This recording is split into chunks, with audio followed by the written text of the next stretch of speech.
Hello, my name is Frank. I am an earth scientist, and in this video I will present a new approach to studying hydrothermal alteration systems. In this exciting approach, I will use concepts from information theory to measure the effects of hydrothermal processes on rocks. The talk is based on a paper that my co-authors and I have published in the open access journal Entropy. And here on the left you can see the reference, if you want to look it up. So let's start. The problem that I want to address here is that hydrothermal processes, they modify the chemical and mineralogical composition of rock. We know that. And these changes, they are a form of information that's imposed on the rock. That's why we can derive information of how the alteration took place, what the conditions of alteration were. But there are no single measurements to quantify these effects. And we don't have a very good notion of what such a measure should measure exactly. So the idea is that we have unaltered rock, they are affected by hydrothermal processes and they become altered. And the information that's imposed on the rock, that's what we want to measure and quantify. And the idea here is to use concepts from information theory in the hope that they could provide insights in the nature of the information imposed on the rock and the measurement and the quantification of it. This is an example of a hydrothermally altered outcrop. It is taken from an outcrop of Archean rocks in the Pilbara in Western Australia. You can see that the rock is bleached, it's broken. Originally it was a volcanic rock, and now it has been completely altered.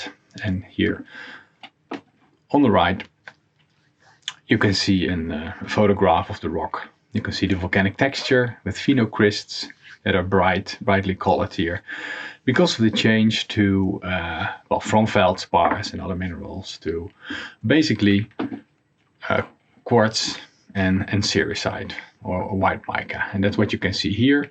In a microscopic view you can see an agglomerate of several feldspar crystals that have been completely altered to muscovite, white mica and quartz. What we'll try to do is try to measure changes using the Shannon entropy.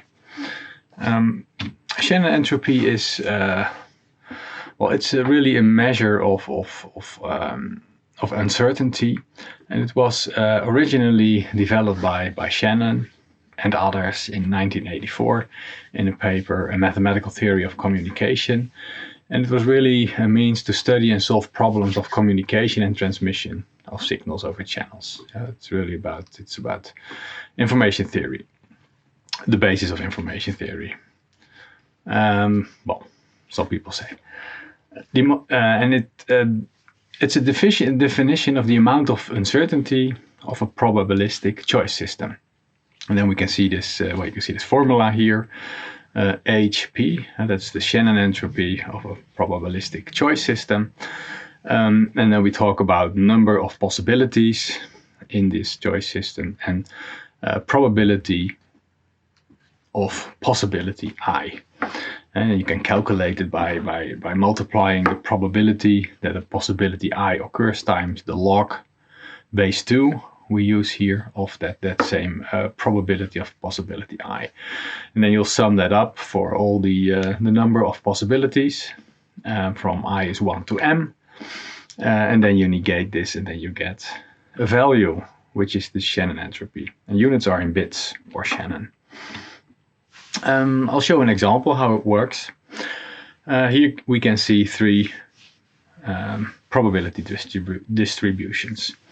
And what you can see here on the x-axis are the possibilities. So we have possibility A, B, C, and D. So we have 4 possibilities. And on the y-axis there is the probability of each possibility. And then we get this probabilistic choice system. We have 3 examples with 3 buckets. And in these buckets we can find, there are characters.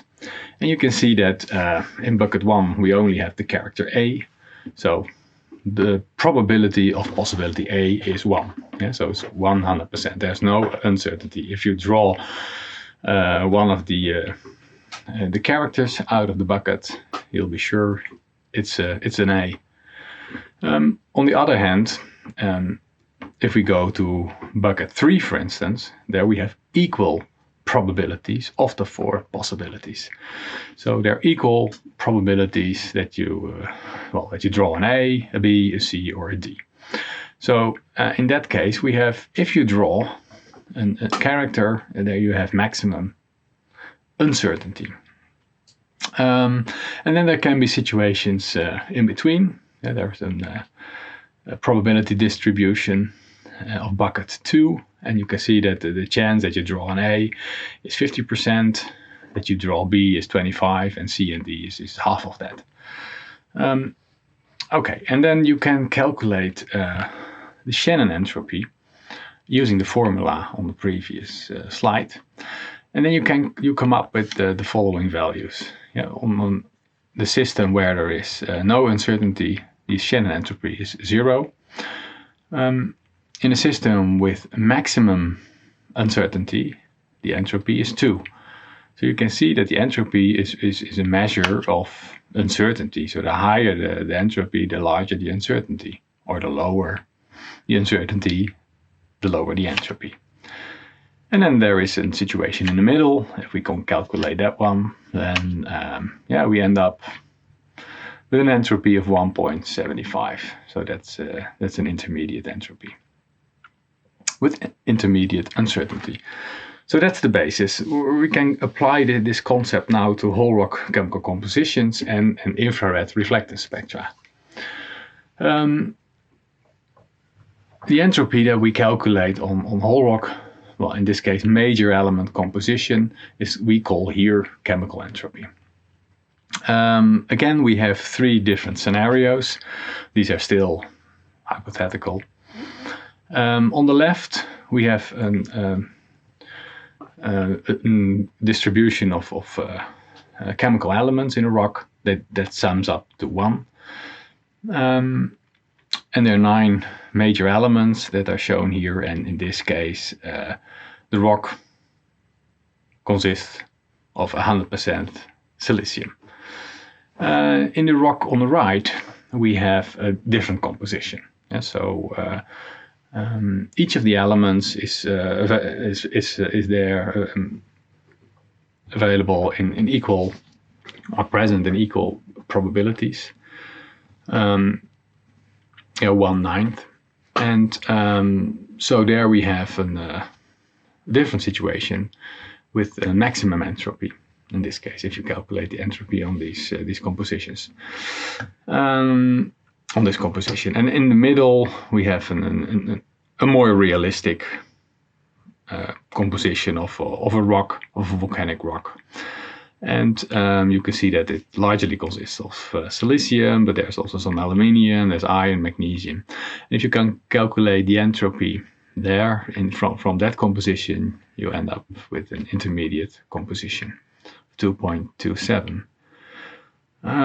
So what was done here, the chemical composition expressed in molar proportions was used as an input for your probability distribution. And in principle, you don't have to modify the data at all. So you can go directly from molar proportions to probabilities. And the same entropy relationship is shown here from no uncertainty if you only have 1 chemical element in the rock to maximum uncertainty with these 9 elements of 3.17 bits or Shannon.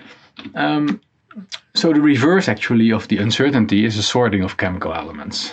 You can see that the rock composition on the left is very much sorted, actually perfectly sorted, but it's because it only contains silicium, while the rock with a higher entropy and a larger uncertainty is not so well sorted because it contains multiple elements. in different proportions. So that's the idea. And the same we can do with reflectance spectra. Here we don't have measurements of the chemical composition, but we have measurements of the reflectance.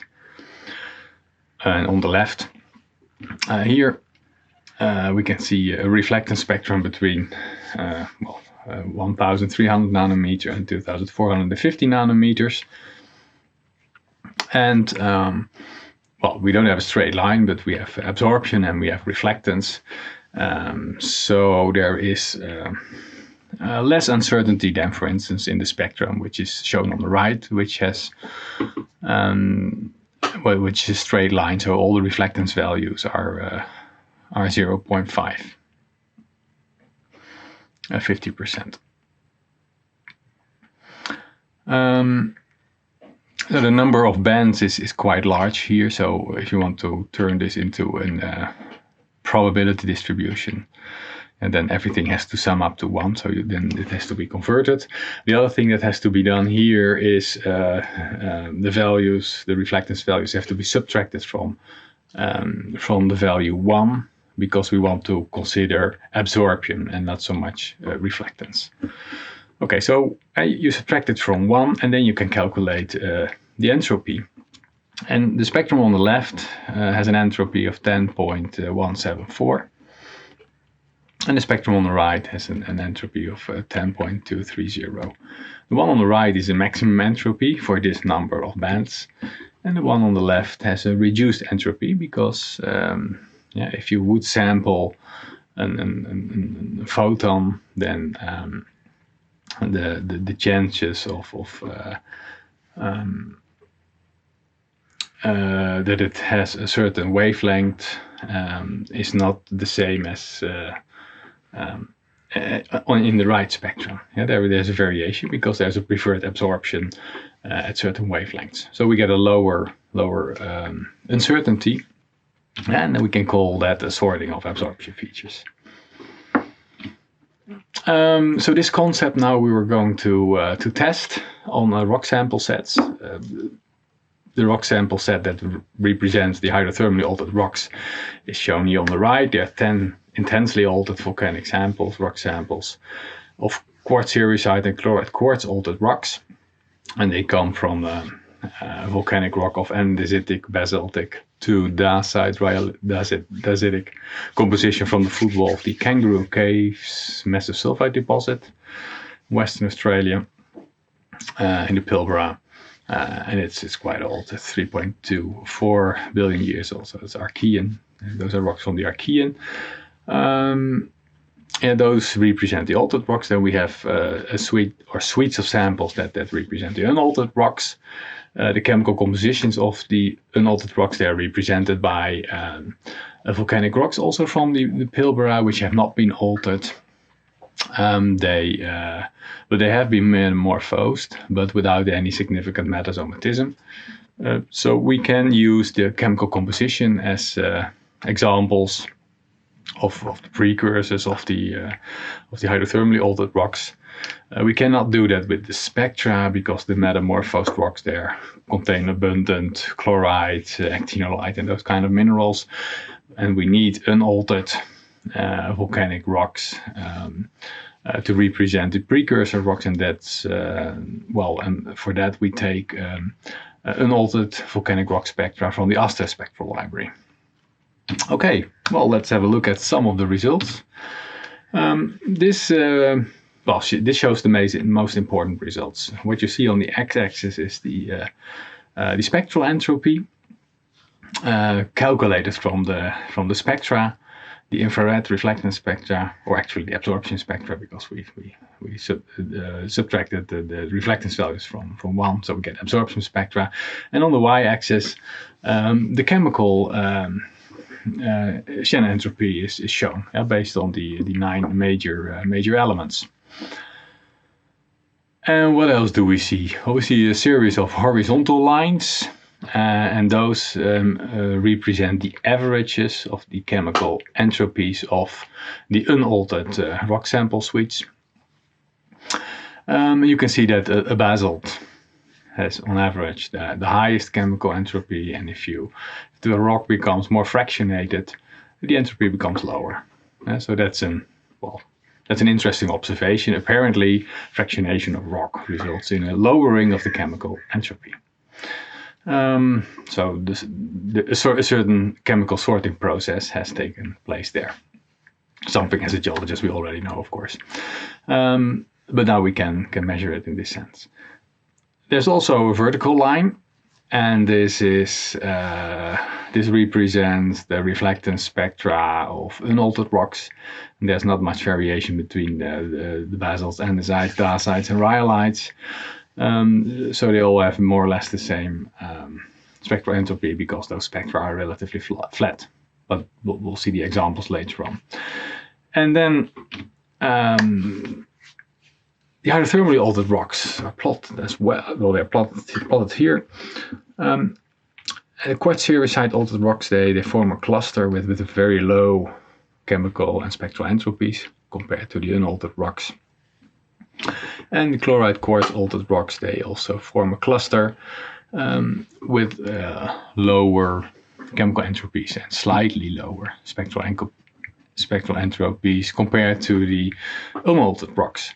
So that's a very interesting observation, I think, here, which shows that especially the quartz sericite altered rocks, so the hydrothermally altered rocks, are better sorted in both spectra, but also in chemistry, compared to the unaltered rocks.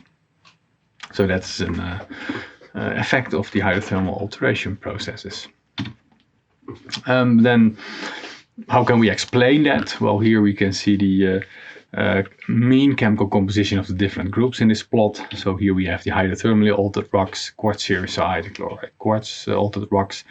You can see that especially the quartz sericite altered rocks, they have been quite well sorted. There's a lot of silicium, a little bit of aluminium, but most of the sodium, calcium, magnesium, and iron, etc., have all been leached, have been gone because of the hydrothermal alteration processes.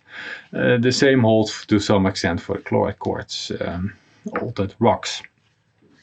And if you compare that to, for instance, the other rocks, this is not the right one. Yeah, here, for instance, an unaltered basalt, you can see that the silicium content is much lower, and sodium, calcium, magnesium, and iron are just also much higher because they have not been leached, and that explains why we get a lower Shannon entropy values for the hydrothermally altered rocks.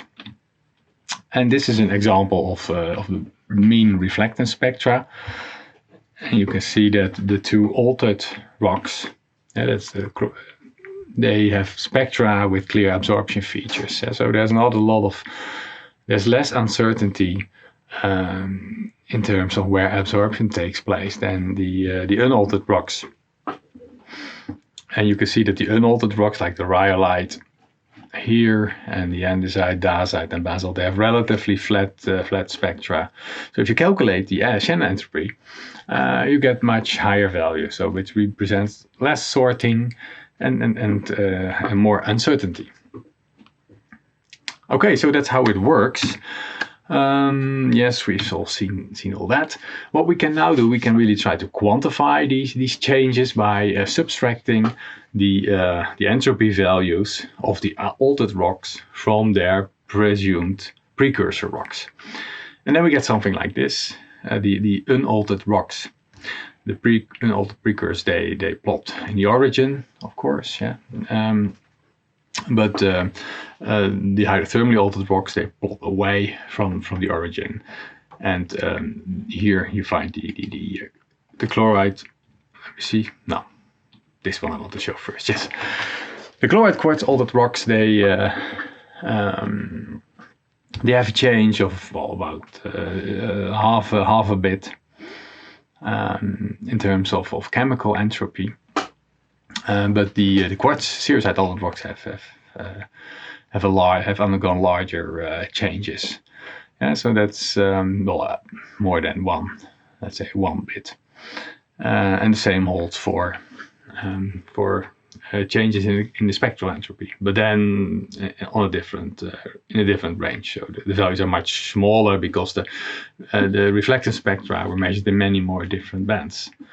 But this is a measurement or a quantification of the effects of the hydrothermal alteration process. And you can, for instance, if you set the boundary conditions similarly and use the same types of number and types of variables, then you can compare this to the effects of other types of processes or the same processes in other areas. Okay, so here we have increased spectral sorting, and there we have increased chemical sorting. Okay, well, let's have a look at some of the, discuss some of the results and look at some implications of this. These rocks, they come from an area that has been hydrothermally altered in a subsea floor environment in the Archean, where the heat of an intrusion drove fluid convection in a hydrothermal system.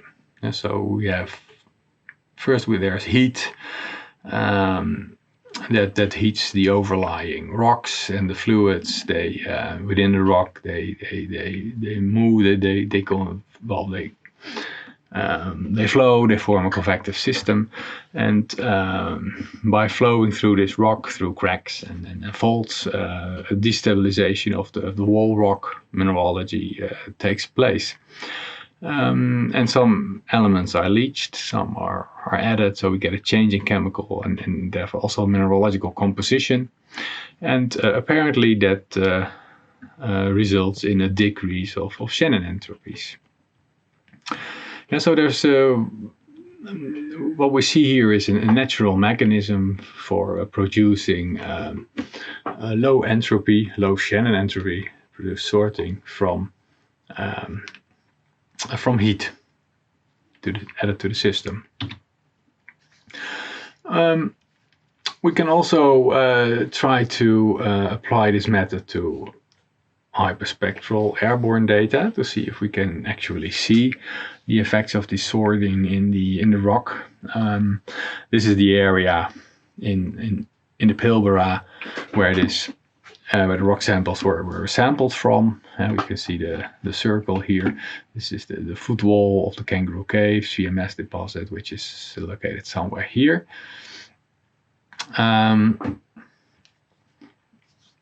What we do is we calculate the Shannon entropy on spectra between 1.3 and 2.450 macrometers. Okay, I have to explain the geology a little bit. So what we're looking at here is a cross-section through the Archean crust, which is put on its side. Stratigraphically up is the top of the image. In the red, in the orange-red dashed line, you can see the level of the paleo seafloor, which is formed by a chert layer, and it's covered by sedimentary formations, and below is this volcanic sequence that has been altered and where this hydrothermal system was occurred in. Right, so if we calculate the entropy, and then we get the image in the lower part of the slide. And the black areas are the areas with the low entropy, so where most of the spectral sorting has taken place. And that is exactly here in the just below the seafloor. There we can see where the hydrothermal alteration resulted in strong degrees of the entropy, which means spectral sorting. I have to admit that in some places there is still an effect of spinifex vegetation, which subdues the difference in Shannon entropy, for instance, here. But the general patterns they still come out, and so this shows that this method also works on hyperspectral data. Some conclusions and some further work. Well, one of the obvious conclusions is that Shannon entropy is an indicator of sorting processes in hydrothermal in a hydrothermal system. And the hydrothermal processes, they provide a natural mechanism for transforming energy from heat to increased order in the rock. We've seen that in this presentation. Interesting is the question, is there a relationship between low entropy rocks in hydrothermal environments and early life forms that typically maintain a low entropic state? So life is characterized by maintenance of a low entropy against all forces of nature that want to degrade and increase entropy according to the second law of thermodynamics. But nature is here. Hydrothermal processes are also capable of maintaining a low entropy or causing a low entropy. Maybe there's a relationship, and that will be a suggestion for further research to sort that out. And a more practical application, Shannon entropy can act as a proxy for mineralization by enabling the identification of zones of intense wall rock alteration. Okay, but that still has all to be sorted out. I just wanted to show you this. This is a photograph from the Pilbara, where we look at a paleo seafloor. Here, that forms this hill, and on the right side there is a volcano sedimentary sequence which is strongly altered, and near the contact with the chert you can find microfossils of early life, and you can also see this gossamerous unit. So it coincides with a discharge zone where also metals were deposited. So that will be one of the areas where this could be studied further, the relationship between the effects of hydrothermal processes, low entropy, and low Shannon entropy, and early life environments. Yes, normally this is the last slide, but I added one more, which shows how you can calculate the Shannon entropy yourself, and you can do that in Hyperspectral Python software, Hippie, written by my colleague Wim Bakker. There is a link on my site, frankstutorials.nl, that links to a page where you can download this software. You can calculate the entropy on hyperspectral image data using spectral math, and then here is this is the formula that you have to enter there.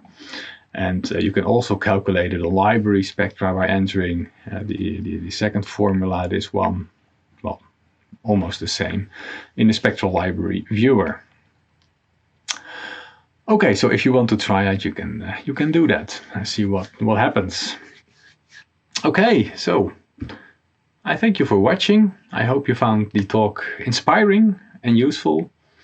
And I wish you a nice day. Bye.